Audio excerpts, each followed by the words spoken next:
Hi, this is Tom Kane, the voice of Jedi Master Yoda. And this is Inside the Force. Listen, you will. Foreseen it I have, yes. It is a period of Star Wars mania. As new movies, comic books, novels, and TV shows populate the system. Fueled by their love and passion for the galaxy far, far away, two exceptional geeks tap into hundreds of holocrons in order to bring you the knowledge and insight of all things Star Wars. Come and join them as they go inside the Force. Hey everybody, welcome back to Inside the Force. Dave Cottingham here, and as always, across from me, Casey Cooley. Hello, everybody. Happy 100. Happy C. C-Note. This is C-Note. This is the C-Note episode. Wow. Yes. This is our 100th episode of Inside the Force. Thanks for tuning in on this special day. Happy Memorial Day, everybody. Hope everybody celebrated in their own way. We had a little cookout at the grandma's house, your grandmother's house, my mother-in-law's house. What does that make us? We are related. My uncle. Yeah. And I actually drove up to my dad's grave. Yeah. Had a little flag on there. He served in the Air Force, so awesome. Great little picture I posted on my Facebook with my kids crawling around on the tombstone. So it's pretty cool. Anyway, significant day also in the Star Wars universe. Yeah. 38 years ago, Episode 4 came out this day. It was birthed into the world. It was birthed into the world. The same year I was birthed. Whoa. December of that year. Yeah. Which I'm actually very proud of. Yeah. I was born the same year Star Wars came out. You were up there in heaven, be like, oh my gosh, I gotta get down there this year. Exactly. How am I missing this? Wait, so awesome. that means I was actually conceived. You were in the. That's what you were. I in was the womb. conceived. Yeah. You were in the womb at that time. Yeah, because that's exactly the way my daughter. You're trying to get out. Exactly. I heard the rumblings. You felt. Get me out of here. Must see Star Wars. Yeah. All right, so we got a lot to talk about in this. Even though not a lot of news going on, but we'll obviously go through that. But we definitely want to take this opportunity in episode 100 to kind of do a little bit of a shift in this episode, in this series, in the show that we're doing. If you guys were with us in the very, very beginning, we started off actually each episode doing a profile. Right. We were running through, kind of building our own encyclopedia of Star Wars characters and creatures and locations and technologies and whatnot. But as it came to be, I think a little over a year ago, Story Group was developed, and there was like, everything is non-canon. Yeah. No, what you've been doing, just stop. So everything we've been profiling, but at least I think I looked back on it. Everybody we did talk about, everybody or everything we talked about was actually in the movies we or tried stuff like to do that. Yeah, Yes. we did. There's only one person. Mm-hmm. Do you remember it all? The one person we talked about that has not been mentioned in canon yet. I can't think of it now. It was During when we did Rebel Month. Oh, it was Garn Bell Bliss. Garn That's Bell right. Bliss. Yeah. So, hopefully, I think he will pop up eventually, I would maybe. say so. He was such an important character. But I don't know who created him. I mean, I would. was he? Because you read him in the expanded universe, Timothy correct? Zahn might have created him because he was big in the Thrawn trilogy. Um, And that's where I remember him from. And then obviously he shows up in the Force Unleashed games. So, but anyway, everything we talked about mainly came from the expanded universe. Mm-hmm. So obviously all that's non-canon. So we stopped doing the profiles. We just kind of focused on just delivering the news every week. But anyway, what we want to get back into doing is now that when I went to Celebration a few weeks ago, not even knowing that this was coming out, because it's not even released yet. I think it actually maybe just got released or something like that. Maybe at the end of this month is what I hear. Oh yeah. but it's called Ultimate Star Wars, and it's the first DK encyclopedia book that's actually filled with nothing but canon from the Star Wars universe. So this is the first technically official canon encyclopedia. So you won't find Thrawn in there. You won't find. I'm trying to think of it. Mara Jade. Mara Jade, correct. So, so what we're going to do is actually starting this episode. We'll kind of tease. We'll do our last trivia question because again, those are expanded universe questions. We'll get rid of the trivia, but then we'll talk about things from this book. Yeah. Now we won't just profile it like we used to. We kind of just talk about certain characters and creatures in there, maybe show you the highlights of the book. Yeah. But I highly suggest you guys go get this thing. I'm sure you can pre-order it either at your local bookstore or Barnes & Noble or something like that, or online, and get this thing because it's a must-have. Mm-hmm. And technically, obviously, this will probably be updated on a I don't even know what a yearly basis, maybe. I hope yearly because all the stuff we're gonna get. Because episode 7's gonna have to go in there. Yeah. Second season of Rebels will have to go in there. Yeah. But right now it contains the first season of Rebels. Mm-hmm. It's got all the characters and locations from Rebels season 1. It's got everything from the Clone Wars, everything from the movies. It's a phenomenal book. Really, just huge, thick, and. It's got some great pictures in there and everything. So we'll talk about somebody in there. Start the book off. We'll review Star Wars number 5, the Marvel comic that came out this past Wednesday, and then get you caught up on news, and then talk about some other stuff. Yeah. Anyway, so let's kick off the news. What we got, Case? Not much. Vanity Fair did some interviews with some of the big wigs like John Williams, Kathleen Kennedy, Lawrence Kasdan, some people just about Star Wars and everything. Nothing, shattering really came out of these. They're just very enlightening, cool interviews to read. Like Lawrence Kasdan talks about working on 4, 5, and 6, how he got involved with episode 7, that kind of thing, and there's some talks about how the story was going to happen, how George Lucas wanted it to be. He was wanting it to really focus on the younger crowd, the new characters. And these characters were going to be like teenagers, 14, 15, kind of like mid-teen range. And apparently Disney was kind of like squashing that because they didn't want it to be falling through the traps of the prequel trilogy of episode 1. It'd be too young of a main character. That was seems like that was like the fear for George Lucas's initial idea. So they kind of, I don't even know if they took how many, what elements from that they did, but they pretty much did it from scratch.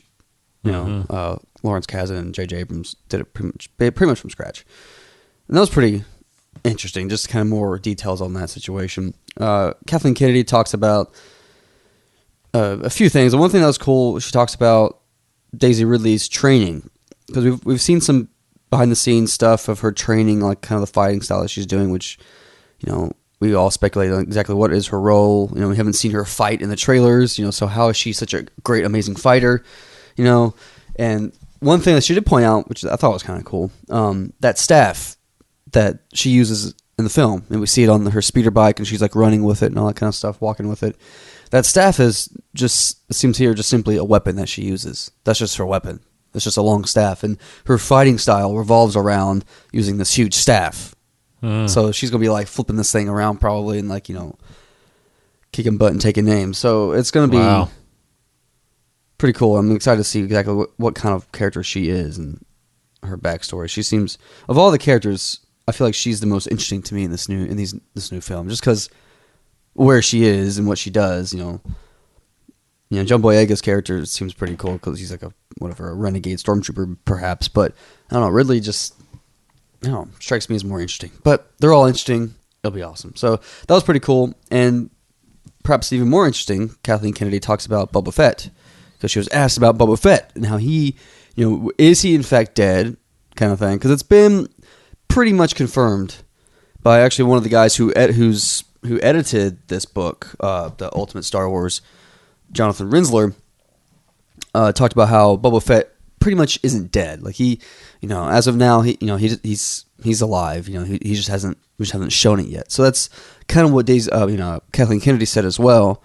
They I'm trying to find her quote here. This is her exact quote when asked about if Boba Fett will come back. She says, "Don't worry, Boba Fett is a high priority among our list. Please wait." And she talks about how Ewoks also may come in later back in the franchise. But so basically she just says, he's going to come. We just have to find the right way to bring him back. So rest assured, people, Boba Fett's not dead. He will bust out of that Sarlacc pit. Totally. Probably this year we'll see him come out, perhaps in the video game, in Battlefront. That's right. Because he's in that. I really think, in my opinion, to be honest, whenever they show it or somehow ever they feel like they show it, I really think he busts out very shortly after that whole, you know what I mean? Yeah, seems like you would. Even the smoke's still not even cleared away, and I think he gets out. Yeah. So it seems like I don't think he's going to be in there just hanging out for a while and then bust out 10 years later. Yeah. So that would be very cool. John Williams also was interviewed talking about just the process of creating the music and how it's been such a fun experience for him, and how working with J.J. Abrams has actually been very similar to working with George Lucas. How his really funny how he actually said the latest direction he got from J.J. Abrams was that he was just told, just do your thing. So John Williams is just out there doing his thing right now, which is very exciting. It's all coming together, guys. It's almost here. Almost here. Very close. So not much other news. Really nothing. Little things. There was one thing that happened. I don't know if you've seen this, but some leaked footage of a little snip, 10 seconds.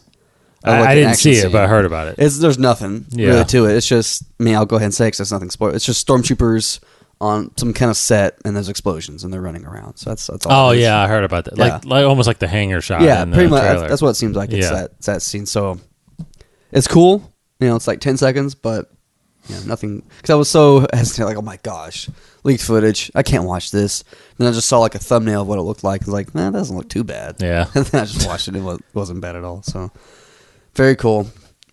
Very exciting. Sweet. Yes, it is sweet. Yeah, I think that's pretty much, Star Wars Weekends is happening right now in Disney. If you are there, lucky you. Good for you. Did you see the rumor of Daniel Craig, apparently? Yeah, I've been seeing. That's been a while. I've heard that rumor a little bit. I thought it was pretty much confirmed, but I guess he'll make a cameo as something. Yeah, I think Simon Pegg was the one that. Yeah, it's Simon Pegg and Daniel Craig are both Well, I think Simon Pegg says, I'm not, but Daniel Craig is. Everyone's like, what? So. Yeah, that'd be fun. That's cool. Hey, yeah. Sure, heck, man. Why not? Just bring them in. Yeah, so, okay, so that's really, that's really all the news. We are 7 months away, less than 7 months away from episode 7. Sweet. Jeez. Cool. Again, before we talk about the comic, don't forget on June. Let me make sure. Yeah, June 20th. You are going to get the season 2 premiere of Star Wars Rebels. Again, I don't think it's the actual premiere. I don't think the series is actually starting, but it's the 2 hour or the 2 episode premiere that I saw at Celebration. You don't want to miss this, man. It is freaking crazy. Yeah. Oh my gosh. It's so crazy. But that's June 20th on Disney XD, and I'm sure at the Watch Disney XD app. So check that out. So the comics, this past Wednesday, we've got, last week, me and Case we reviewed all the other ones that we got kind of caught up on. But this past week was the actual storyline from Star Wars, just Star Wars comic. And it's a Star Wars number 5. There was a quick arc, the first 3 episodes where they go on that military planet and kind of destroy Cymoon, yeah. But now this arc started in 4 and continuing in this is really playing up the fact that Vader is really trying to find out the identity of the guy or girl that blew up the Death Star. And he's enlisted several different people, and namely one main one is Boba Fett himself, who is at the end of the 4th episode, or the 4th issue, interrogating some people on Tatooine. So he's on Tatooine. Luke finds his way back to Tatooine. Yeah.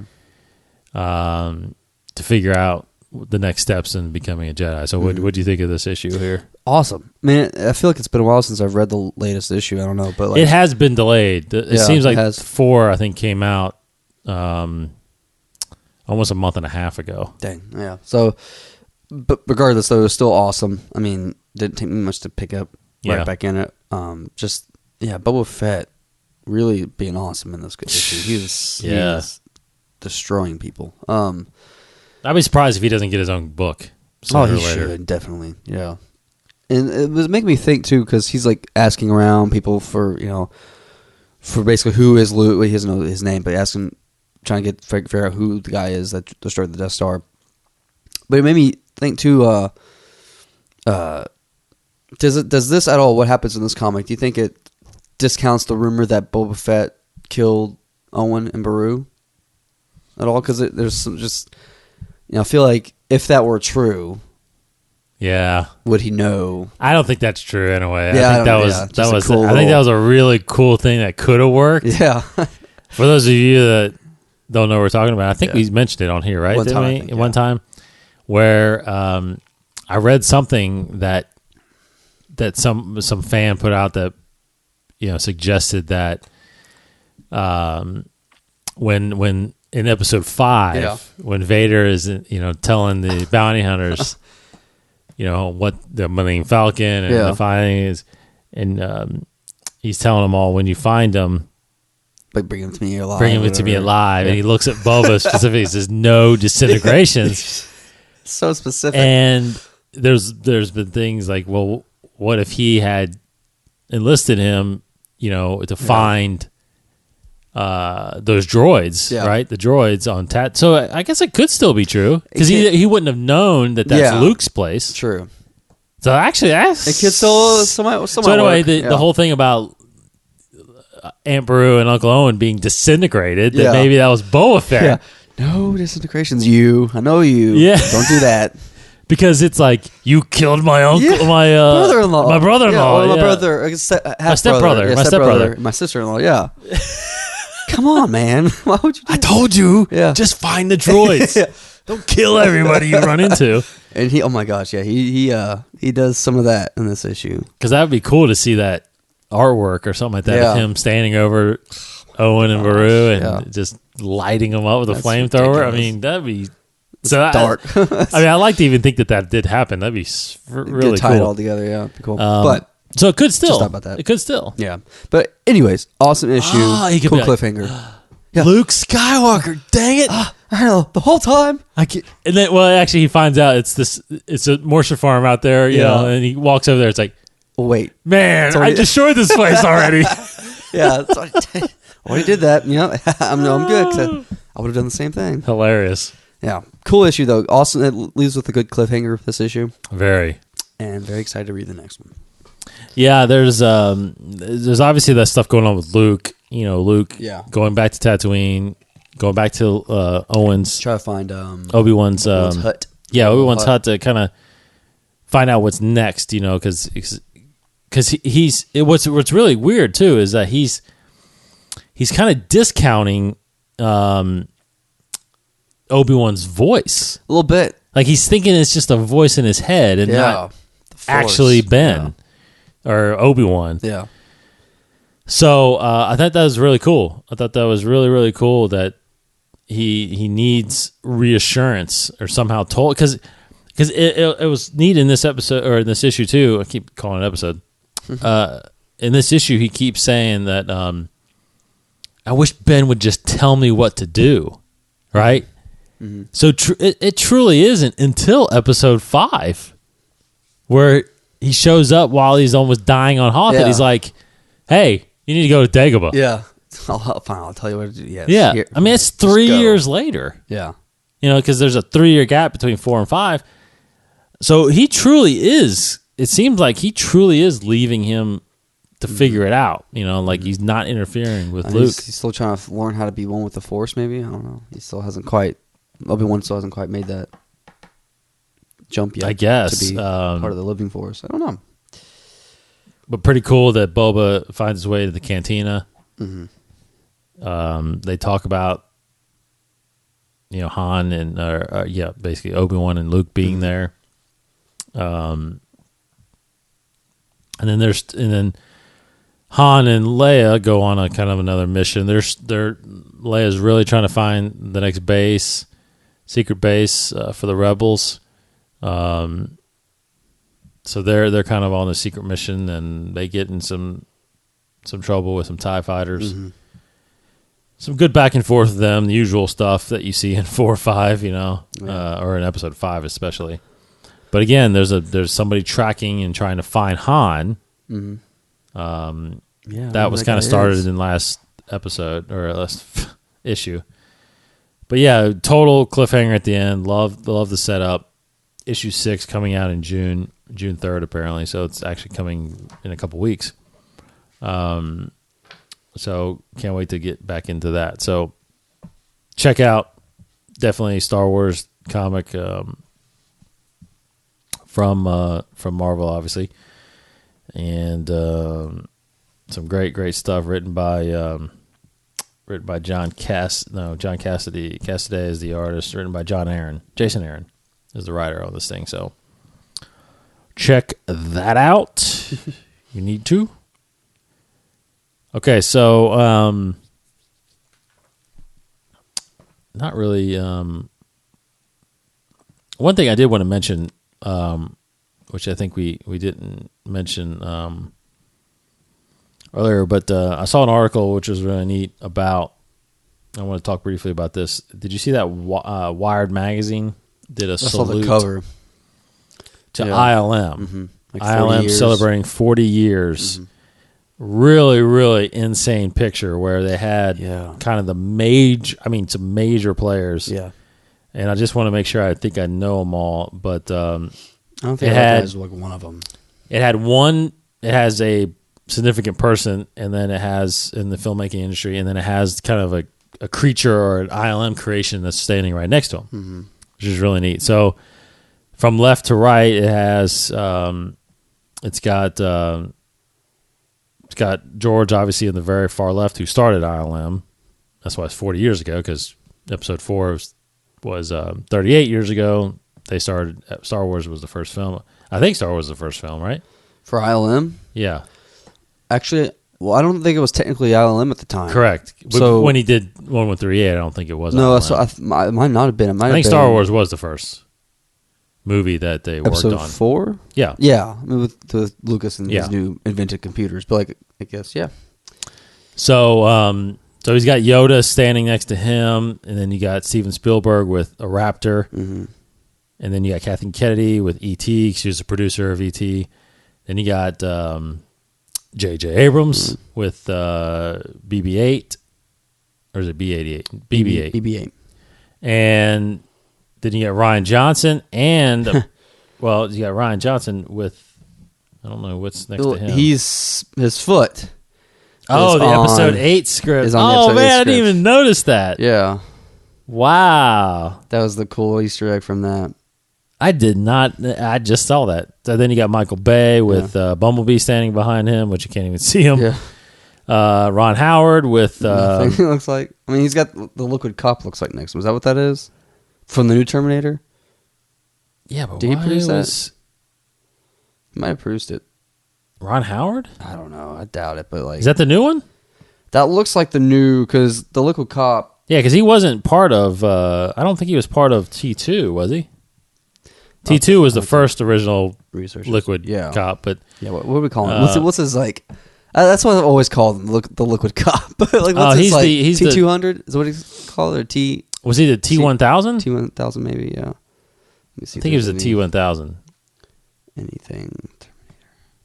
And anyway, it was I can't remember his name that played him. Robert Patrick. Robert Patrick. Yeah, you're right. I think T-1000. I think you're right. And then you got Guillermo del Toro, who's got. Let's see. Look back over here. Well, he's sitting in front of the Rango. Yeah, did he do Rango? I didn't think he did, but maybe he did. maybe he produced it. I don't think he didn't direct it. Gore Verbinski, I think, directed it. The Pirates guy. I could be totally wrong here, but you know.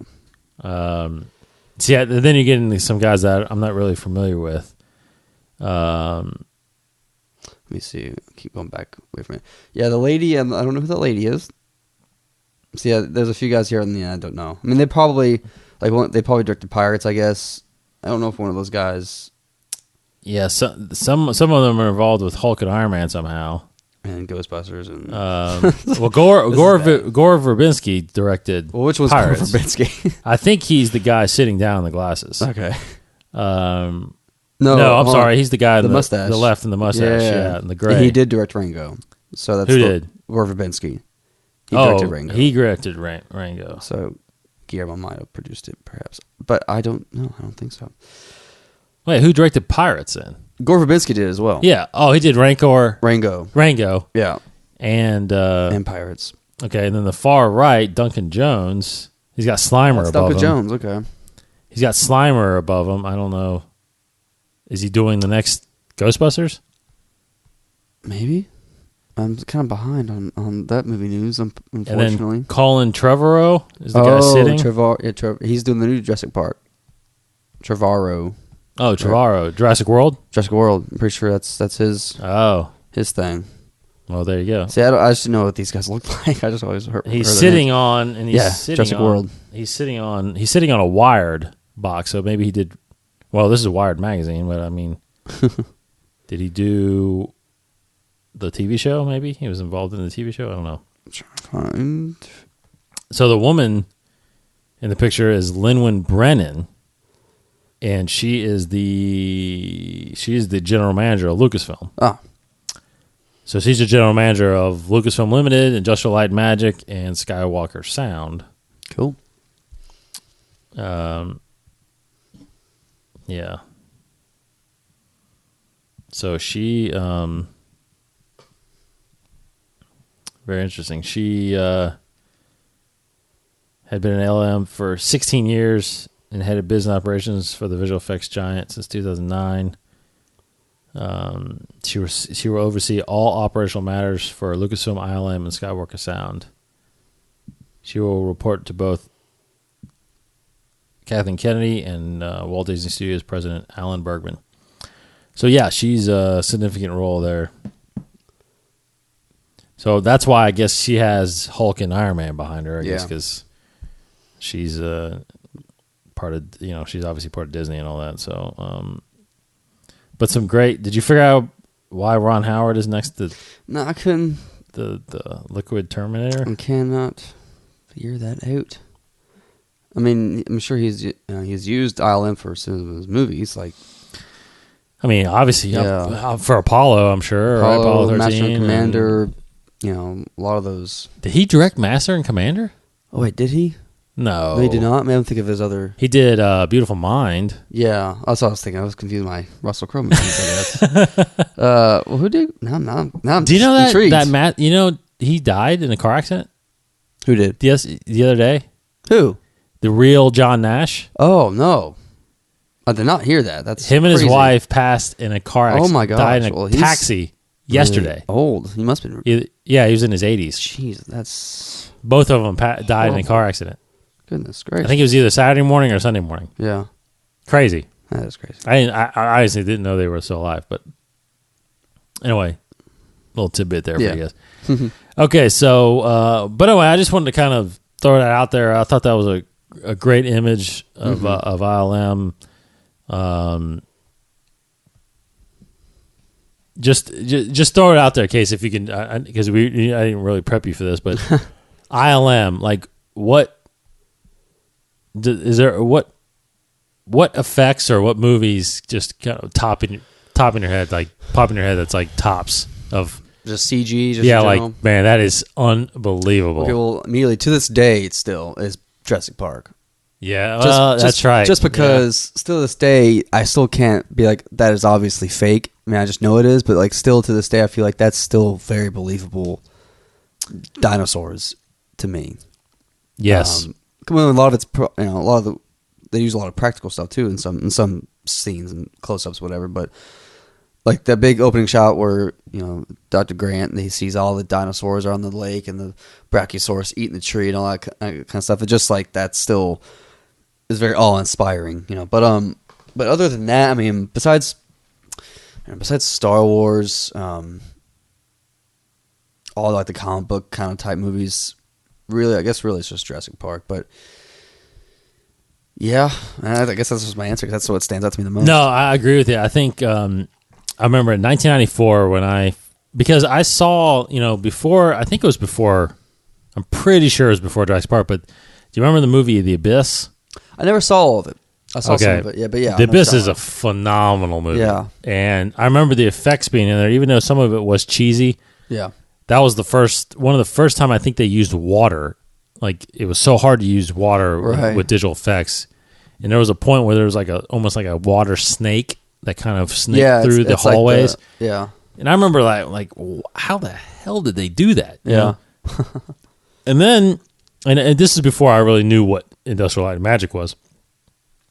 But then, I go see a Jurassic Park in the theater, and I remember thinking, that first shot, do you remember the first shot of that Brontosaurus? Yeah, eating the tree, right? That's that one. because the only other prior shot you saw of a dinosaur was the raptor, and that was practical stuff. The guy in the beginning getting eaten, dragged inside. The first true CG shot, that's what I was. The Brontosaurus eating the tree, and I remember thinking like, okay, now how is that possible? Yeah, like. That is so real. Like I can't. It was like you. It was unbelievable. Still looks pretty cool. Still looks incredible. The music going at the same time. Yes. It's like, oh my gosh, it truly was. Now I do have to admit though, I think still one of the most incredible feats to me for ILM, and it's fairly recent. Mm-hmm. I think Michael Bay creating Transformers. Yeah. I think because me being a huge Transformers fan growing up, to see how they physically changed a car into a robot, that is pretty cool. I still think I'm blown away by that. Yeah. And the fighting and how they just destroyed everything in those movies, and the fact that it seemed like those movies didn't take like 5 years to make. Yeah. It's like. I'm so blown away by their ability to do that stuff, but you're right. I think those two. Titanic was also pretty good for me. When I was younger. That's true. John Cameron's not in this picture. Oh yeah, that's weird. Because he used it for Avatar too, right? Did he use Island? Yeah, or did he do his own thing for that? He might have done his own thing, and that's why Peter Jackson's not in there either, because he does his own thing. They don't like those guys. No. But they have done amazing things, and they'll continue to do amazing things because they're always innovative and everything. So, but I thought that was just a pretty cool little thing. So, a little picture and all that. But I think, man, now that I've seen it and breezed through it, the Rian Johnson thing is freaking awesome. Him stepping on that script, that's great. Okay, so let's do some trivia real fast to close that out. Okay. And then of course we'll talk a little bit about our first profile here. Last trivia.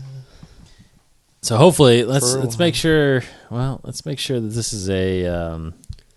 It is. I think it is a New Hope. A New Hope question, maybe.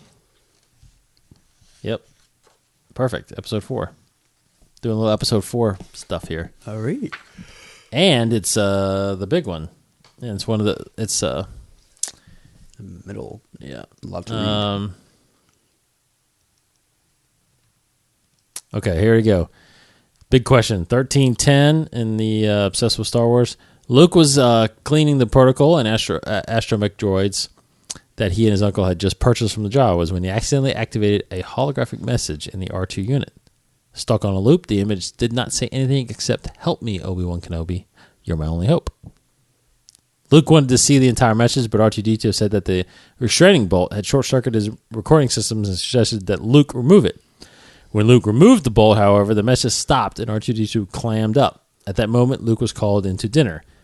Luke discussed what he had found with his aunt and uncle, who were disturbed by what they had heard. "In the morning, I want you to take these droids into Anchorhead and have their memories erased," Uncle Owen said. Luke then brought up wanting to transmit his application to the Academy and leave the farm. But Uncle Owen said he needed Luke. After Luke left to finish his chores, Beru Lars said something to Owen. What was it? Cool question. Can you even say it? He has too much of his father in him? That thing? He can't, something like that? Or is it more? It's kind of the next thing. Okay. Man, probably will if he can, Okay, so A, if he's anything like his father, you should never let him leave. Yeah. Or B, don't try to keep Luke from growing up, Owen. C, keep him here as long as you can. Or D, Owen, he can't stay here forever. Most of his friends have gone. Oh, that one. It's that one. Yeah. Most of his friends are gone. Yeah. All right. So, ironically, Yay! that actually leads us into our profile because we had talked about talking someone's episode 4, but what we're going to do with the Ultimate Star Wars Encyclopedia is talk about we're going to talk about kind of go through the book in order almost. We're going to start with the book is set up with, I think, is characters and creatures, and then locations, and then I think it's maybe like vehicles or something like that. It's set up in the kind of categories. Technology, vehicles. Yeah. So we'll kind of go through each one each week and grab one.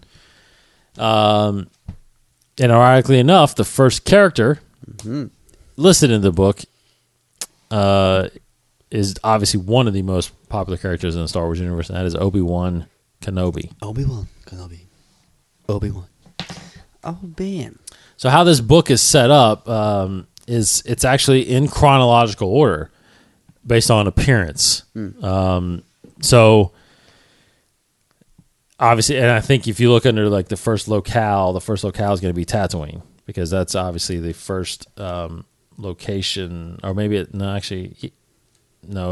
be episode 1. What's the first location in episode 1? Naboo, maybe?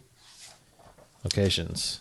That's the Battle of Naboo. Yep, Naboo. It is Naboo, right? Yeah, so chronologically they stage it as timeline wise. So episode 1, 2, Clone Wars, 3, Rebels, 4, 5, 6. So in characters, they're saying, in the first... They do Crisis in the Republic. Yes. 1 through 2, then Clone Wars and Empire era. Those are the eras, right? Yeah.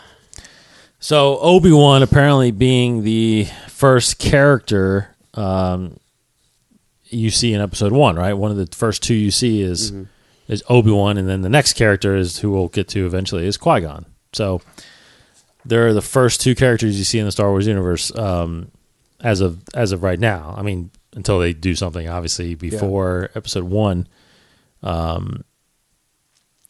True. Yes.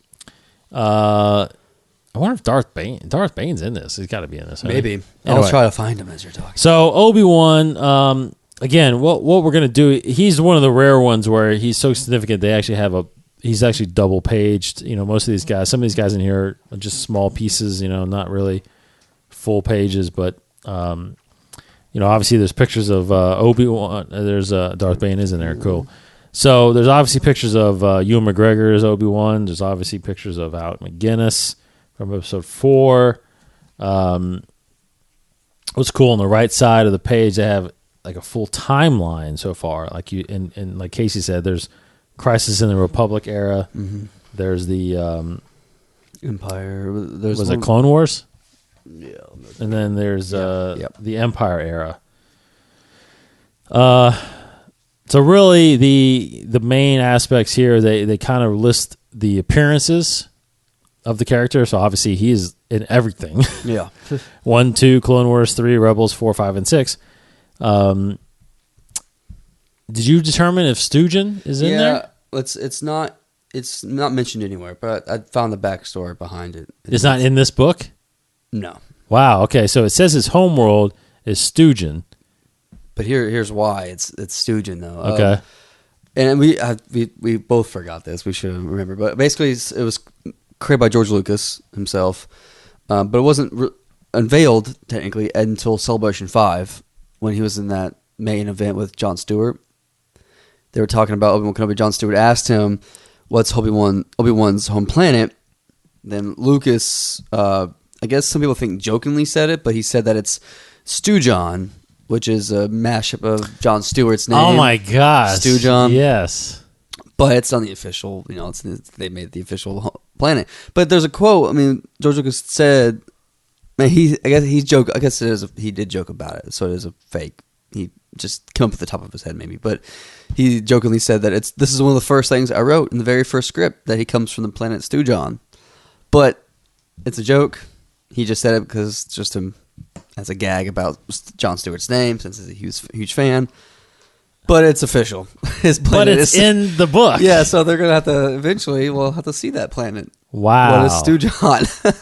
That is crazy. Jon Stewart has his own planet. Yeah. So Stugin is listed as his homeworld. And they list usually as an affiliation. His affiliation is obviously Jedi Order. But then, the book kind of illustrates things about him. It talks about him being friends with Anakin, obviously. It talks about him being a secret guardian over Luke. A general for the army during the Clone Wars and stuff like that. So, I don't know what else. I don't know what from the book. What else you want to say, Case, about Obi-Wan? Yeah, it's pretty much because it's so hard because this is all canon. This is all what we've seen in the movies. Correct. Or in Clone Wars, they show an image of here from Rebels, his little secret transmission about how he Obi-Wan sent that warning message, which I always thought that was cool because we keep hearing about this warning message in Rebels, in A New Dawn. They talk about it because we never actually saw it though in Episode 3, right? No. Do we ever? No, we. So it's cool that we actually see a little bit for Episode 3. But that's what he sent out. Yeah. But other than that, I think it was A New Dawn that isn't. There's a point where Obi-Wan is teaching the younglings, and Kanan is one of the younglings getting taught, and he's the one that kind of raises the question. I think, isn't he? That something, yeah. Like, why would you send out a signal telling people to come back if it's? Yeah. And he's like, well, maybe we need to think about that. It was cool. Yeah.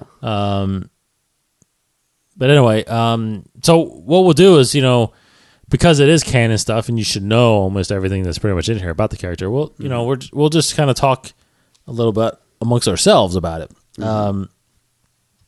Because one thing about Obi-Wan is he not?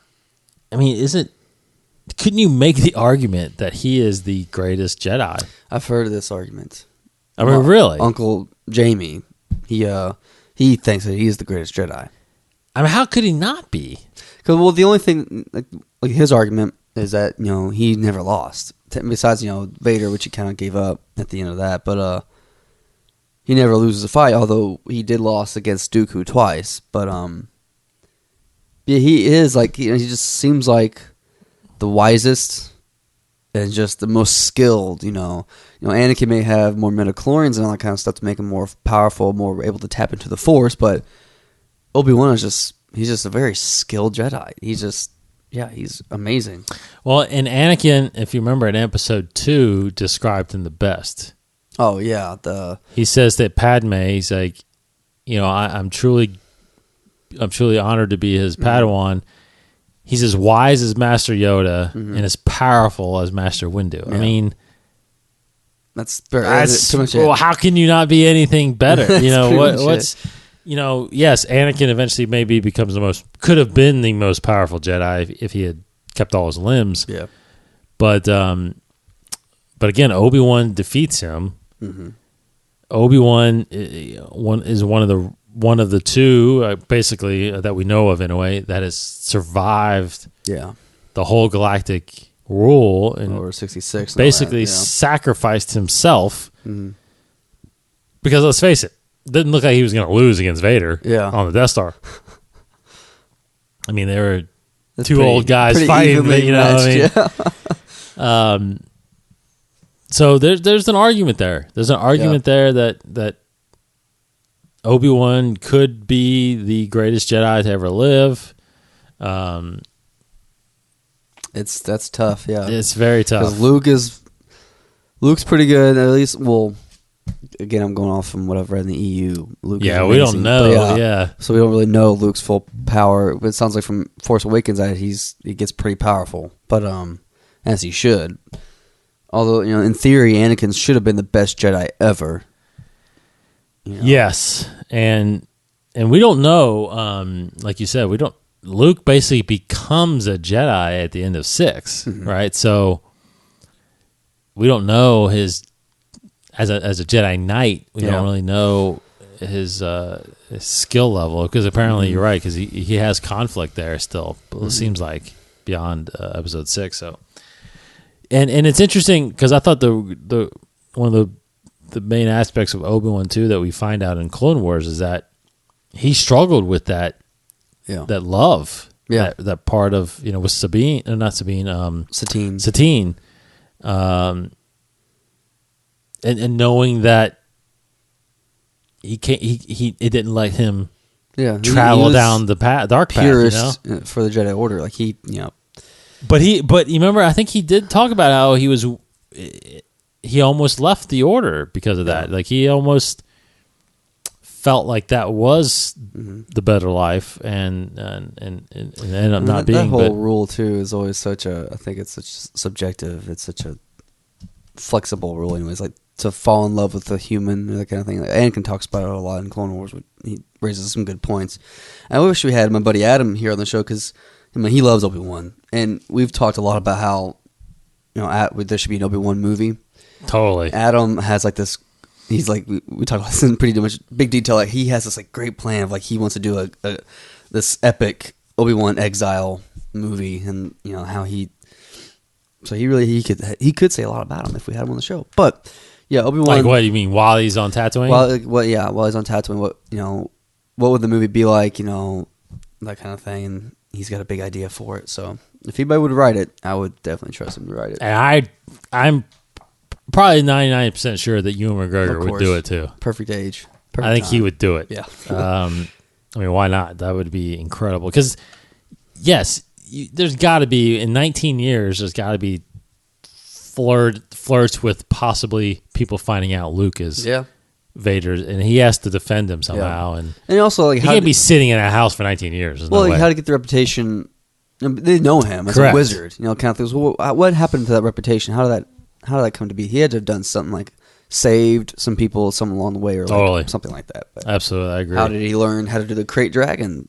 Call exactly. Did he ever run in with a crate dragon? Who knows? That's exactly right. Sand people just fear him, obviously. Yeah. So, no, I think that would be incredible. I mean, or if anything.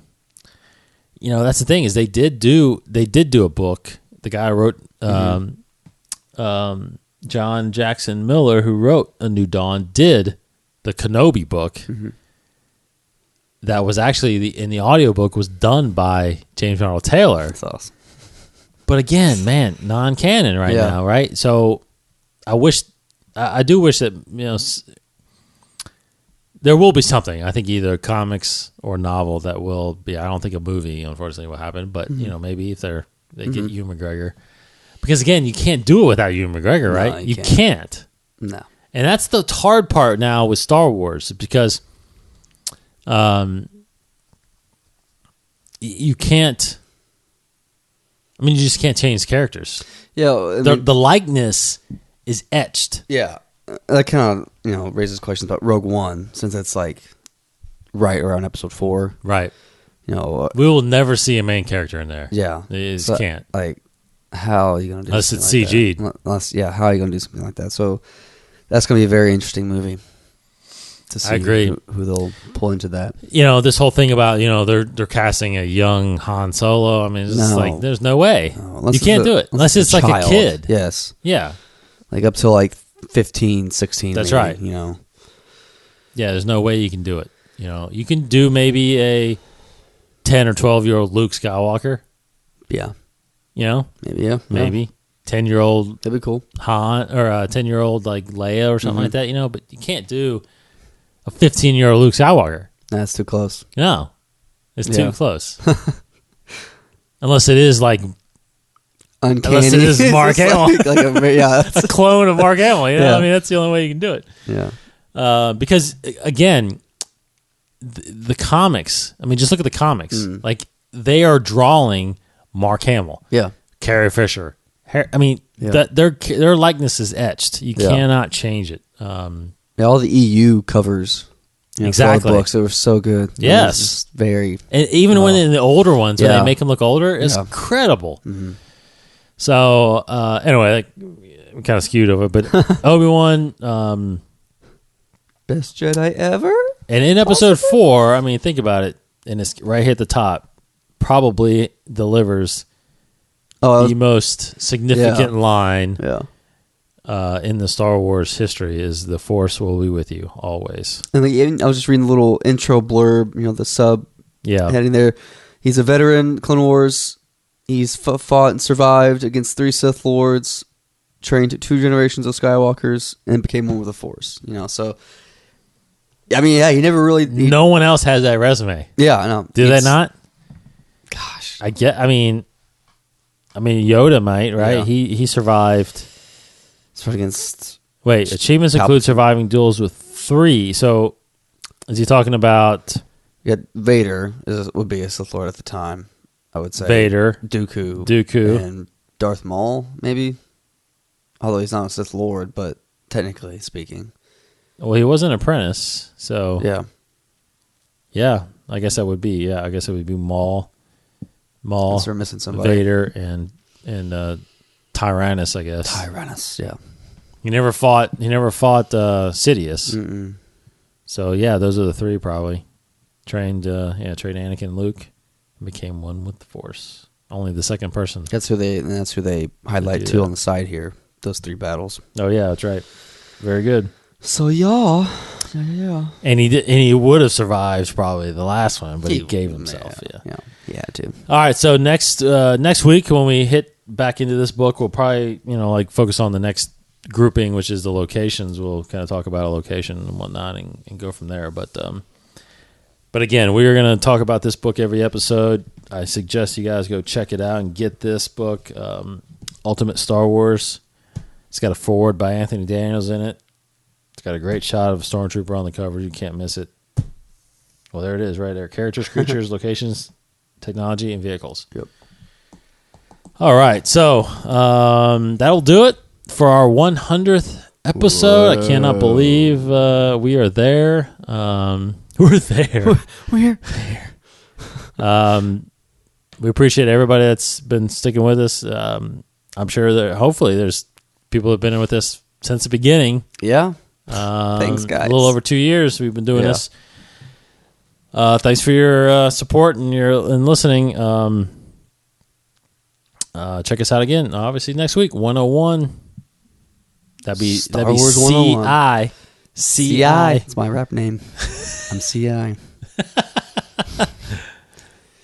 I'm just D. you're just a big D, is what you are. Just D over here. Gosh. C and D. CD. Yeah. All right. He's Kryptonian1138 on Twitter. I am D Cottingham21. Of course, you can get us at InsideTheForce.com. That That website has every episode we have. All 100 episodes are right there. Links to follow us on Facebook and Twitter. And, of course, you can subscribe there to us on iTunes, Stitcher Radio, or TuneIn Radio. And our RSS feed is right there. But, again, the whole list, catalog of episodes are right there, so check us out. 21network.com for all the latest podcasts from the 21 Network. Thanks for tuning in, guys. He's Casey Cooley. Chancellor, Sith Lords are our speciality. Love that line. Yes. I love how he says speciality. He does say cool, that. suave way. But yeah, awesome. Thanks, guys. For Casey. See you guys. Have a great week. Have a great week, everybody. Happy Memorial Day. I'm Dave Cottingham. And as always, may the Force be with you. This has been a production of the 21 Network. For more great podcasts, visit 21network.com. To view additional content, subscribe to our YouTube channel at youtube.com/21network. Follow us on Twitter at 21network for the latest news and updates. The 21 Network, for the fan and all of us.